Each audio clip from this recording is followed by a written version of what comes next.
Hi everybody. I'm doing this second video because I got a few people emailing me about the differences in drawing with the pen tool between the two programs, Affinity Designer and Graphic.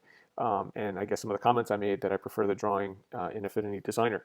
And as I kind of went back and started playing more with both programs and trying to um, be able to show the differences, I realized it really is up to your preference.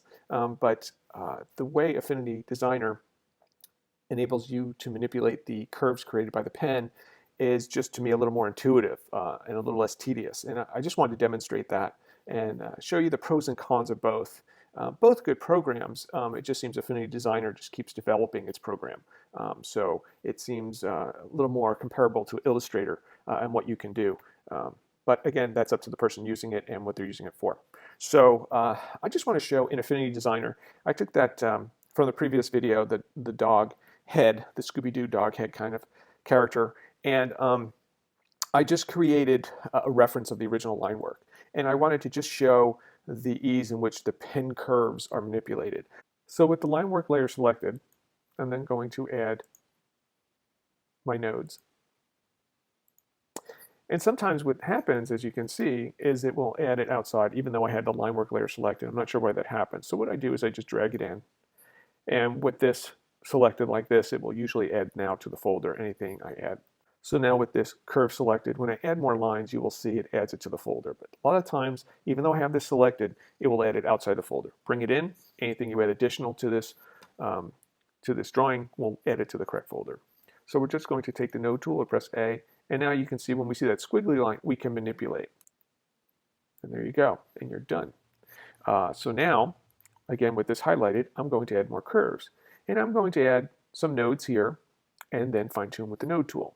And as you can see, it's adding it to the correct folder. Now I'll switch to the node tool. I'm going to zoom in a little bit, and you're going to see we just move these curves. And anywhere you see these big curves happen, it will break the tangent when you use this tool. So you'll need to come in, select those, and just hit smooth. And now you're going to go in and adjust everything. So this is more of an S curve. And now we'll extend this handle out. We'll extend this handle a little bit. Check where that curve is, maybe adjust it. And now I'm going to adjust this. Let's see where this one is, right about there. And I'm going to adjust this. I try to keep the nodes and the handles that face each other approximately the same angle. In other words, if I was to have this at this weird angle, you're going to get this kink. So if I keep them approximately at the same angle to the line, you get a nice smooth curve.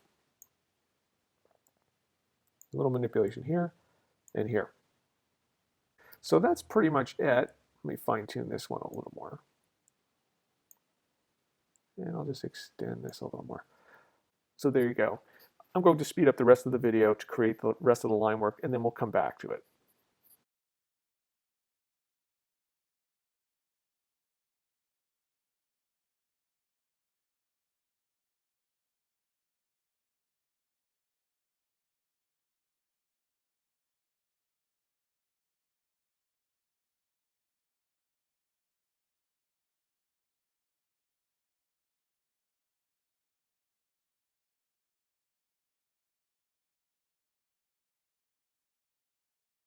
And there you go, there's the line work. And you can see in some areas how easy it is to use the node tool. I didn't even have to use the handles. In other areas, I did have to manipulate the handles. But overall, very easy workflow.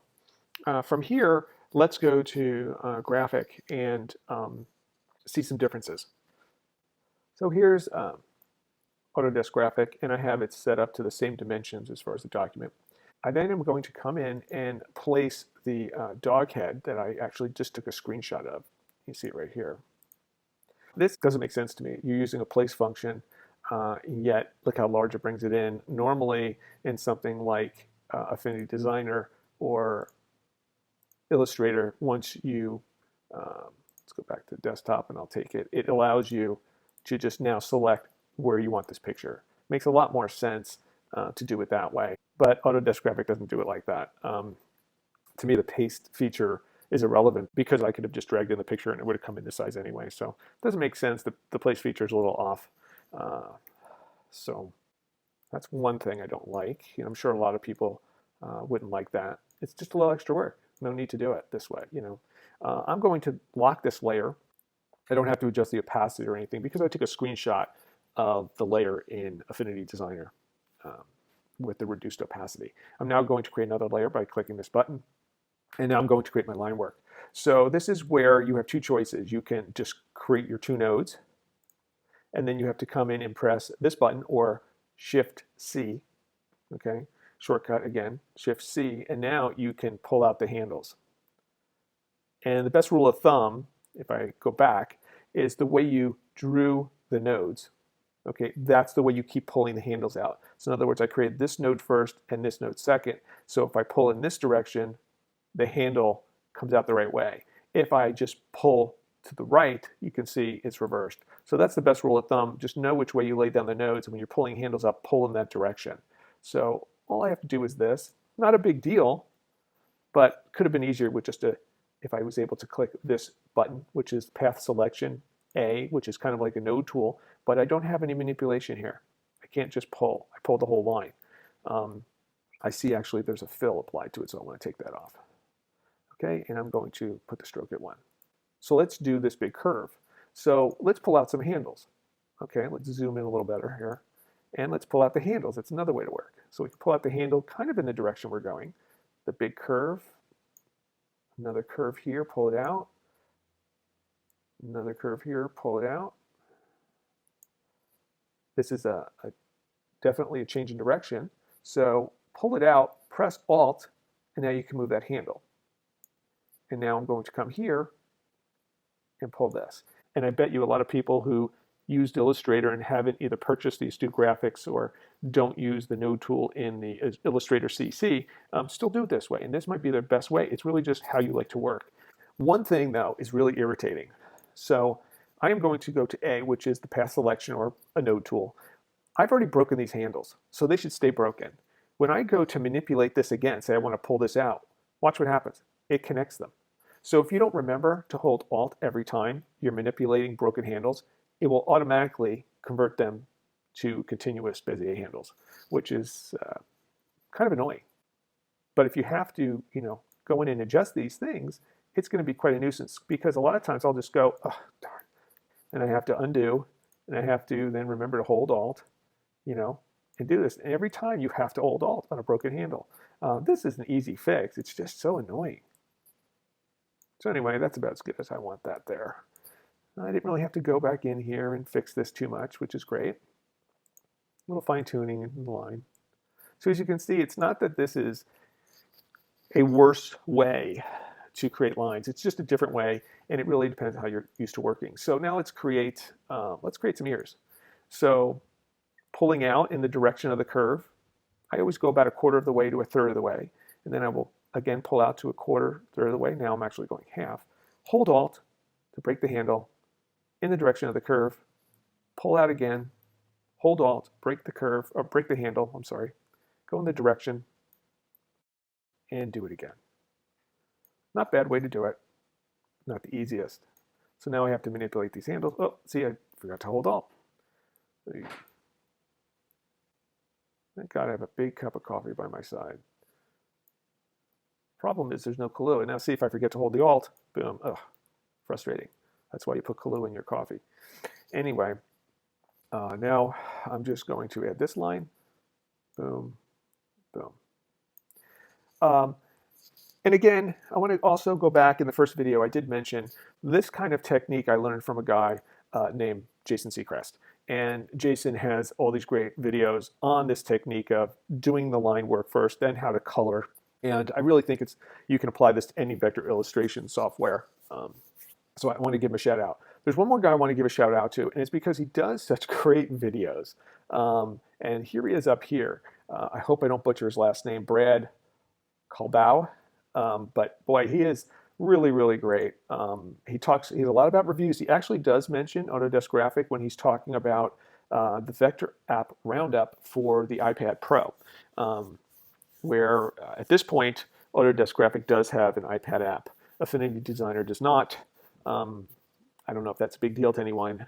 I've worked with the Autodesk graphic app on my iPad before when it was called iDraw. And you can get work done if I'm on a plane or something. You can definitely get work done. The problem is you're just opening and closing so many panels all the time. It's just not open um, like it is here. So it's a little more tedious, but you know, if you're a road warrior, I guess it's a must-have if you can't have your laptop open. So what I'm going to do now is I'm going to go create the rest of the line work, and you can just kind of watch. I'm going to speed it up a little bit, but I think you'll get the basic idea and the differences.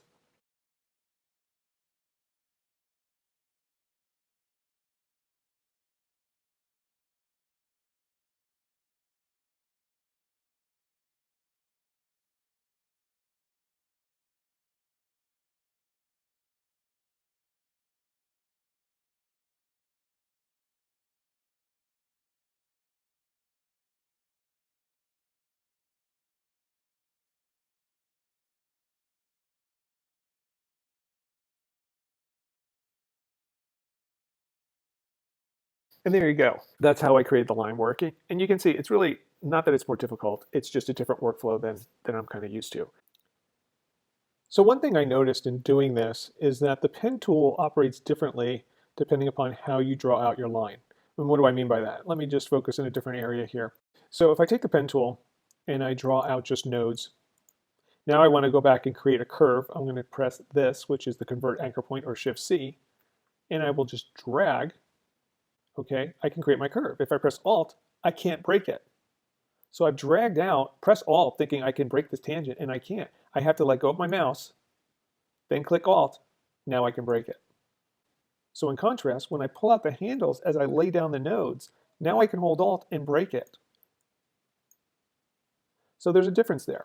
If you just create nodes and then want to convert them, you'll have to let go of the mouse and then click Alt to break it. If you're dragging out as you go, you can hold Alt then and do it. So it's almost like it is better to drag out handles as you're creating lines. So you simply just press Alt to break the tangent. Another thing I noticed in Graphic versus Affinity Designer is the handles and the availability of the handles. So what do I mean? If I click the pen tool, I'm just going to drag out and drag out. I then want to manipulate the handles. I can press the A key and I lose the handles. I have to then click a node to have the handles accessible again.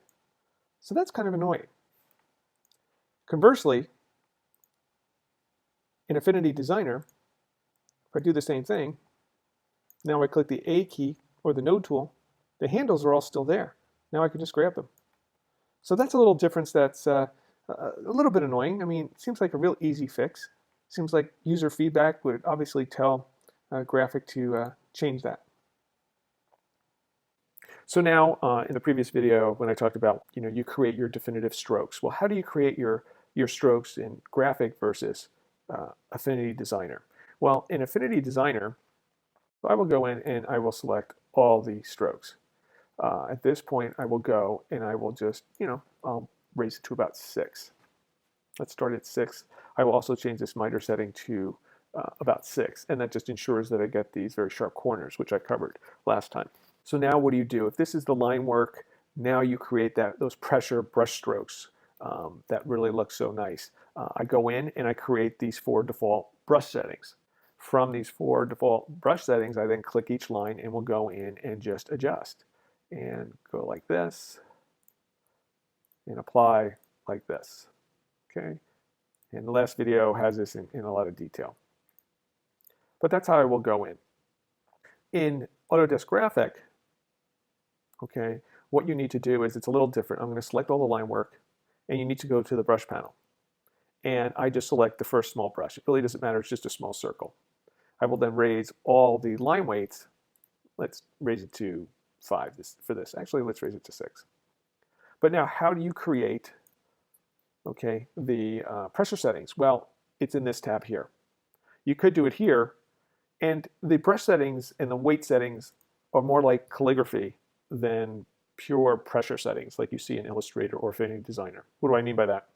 Well, if you watch this little circle here, which is the same here, these are kind of redundant panels, you can kind of swish and smooth and turn it, and you can see it almost looks like a calligraphy brush, more than a real pressure weighted line with different line widths and weight. It's a little different approach, and I'm not a huge fan of it. Um, so it's really what you're used to. And if you ever reset, it resets everything. So you got to go back. And there's just some things in here that are just a pain. But I'm going to start, and you have brushes, and you can save brushes. So what do I mean? You can go in and just, let's say we create this brush, and it applies it. As you can see, it applies it. I can double click to create a node, and I can do these things. So what I've done is I've already saved these brush settings. And actually, it comes with a bunch of brush settings. So if we just want to use their brush settings, we can go in and do that. The only problem is when you use their brush settings, it resets the line weight. It says 6, but it's not. So I always go back and I use some of mine, and it keeps the line weight.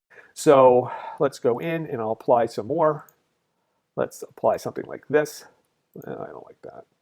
Let's apply something like this, a little too thin here. Then you go into, again, the panel keeps closing on you, brush settings, and I will just raise this a little bit. Okay, let's do this, the ears. I'm going to go to my saved brushes, and I want taper on both ends. That looks good. And I want something like that. That's not bad. If you could just open this panel and it would be along the side. That would be really nice. So we're just clicking and applying. And if we don't like it, we change it. It's that simple. If you don't like the taper here, again, you just go into the brush settings and you alter it this way. But what you can't do is this, and let's just focus on this. These are rounded corners here. And you would think, well, let's just go into the miter settings. Make sure you have the join as a right angle. But if you change the miter setting, you think this is going to get really pointed. We'll go to the maximum setting and nothing happens. Hey, let's go to 100. Still nothing happens because this is a brush setting. With brushes, you cannot get those definitive points. Well, kind of, but then you lose the rest of your stroke, or you lose the rest of your pressure setting. What I mean is, I can create a point here, but look what I have to do to the curve. And see, it creates this up here. And if you don't mind that, if that's the kind of look you're going for, then you just have to go in and go to one of these angled looks, because that's what the angled look creates. Okay? So I actually prefer just to leave it a little rounded, just a little bit. It's just a different look. It's not as sharp. It's more of maybe a drawn look. I don't know what you would call it. But that's what you're going to get. We'll go to this curve, okay? And again, can't be in this node or path selection tools to see the brush panel unless you want to go here. If you want pressure settings, you have to actually be in the move tool or the V shortcut, and then you get the pressure. Again, I don't understand. See, if I go A, disappears, V, it's there. I'll go into the pressure settings. I want taper on both ends, thicker in the middle. Save brushes, taper, taper. Yeah, that's about good. So I'm going to speed through the rest of this, and you can kind of see the application.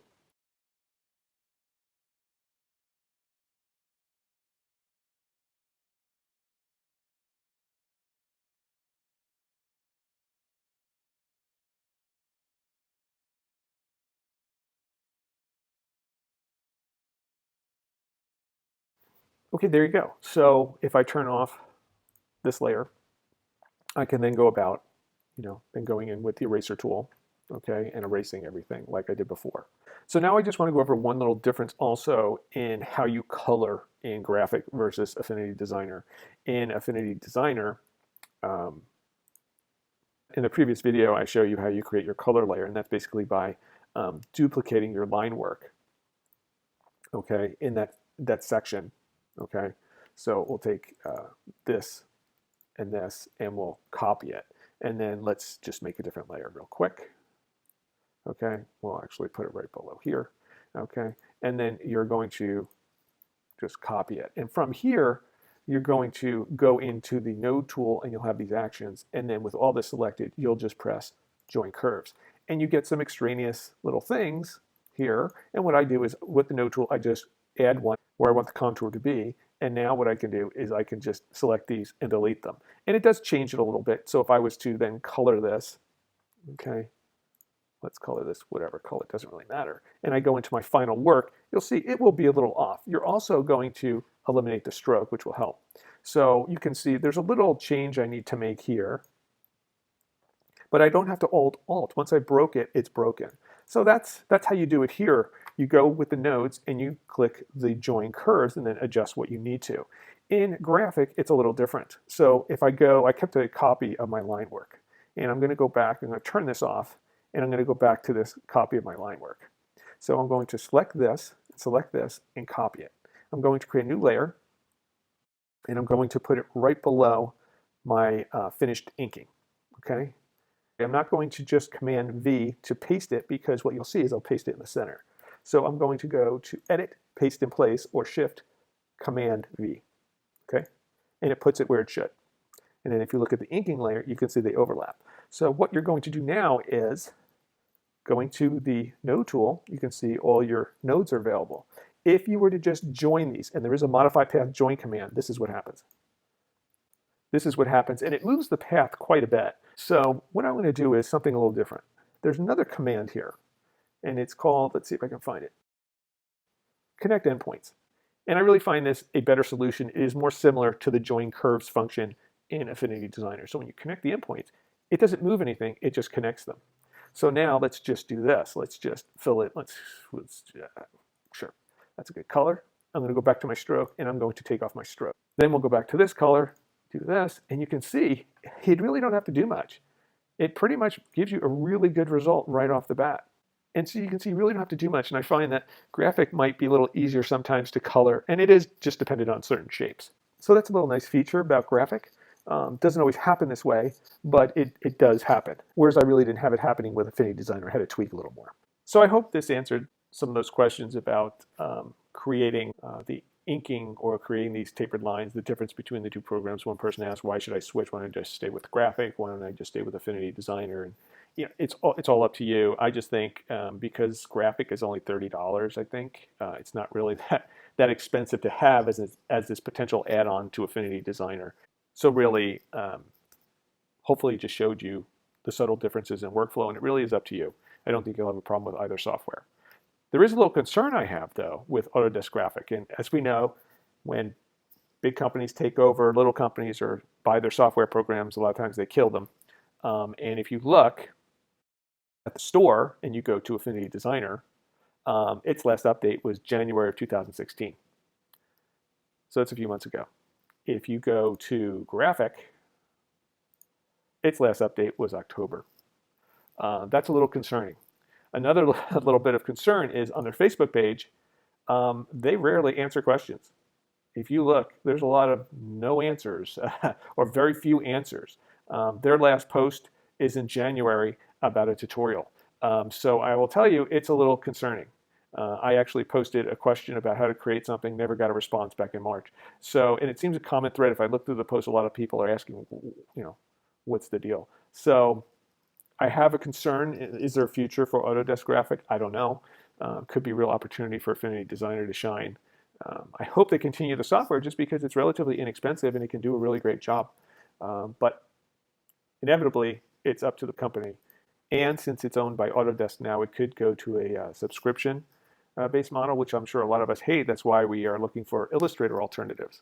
The more and more competition, the better. So I think this is a real opportunity for other companies to come in and shine. And again, thanks to the people behind the scenes who make these programs work and do their R&D and coding. God bless them all. They create some great tools for us to play with and create stuff with and earn a living with. I'm not one of those people who earn a living with this, but I love drawing this kind of stuff. So thanks. Take care.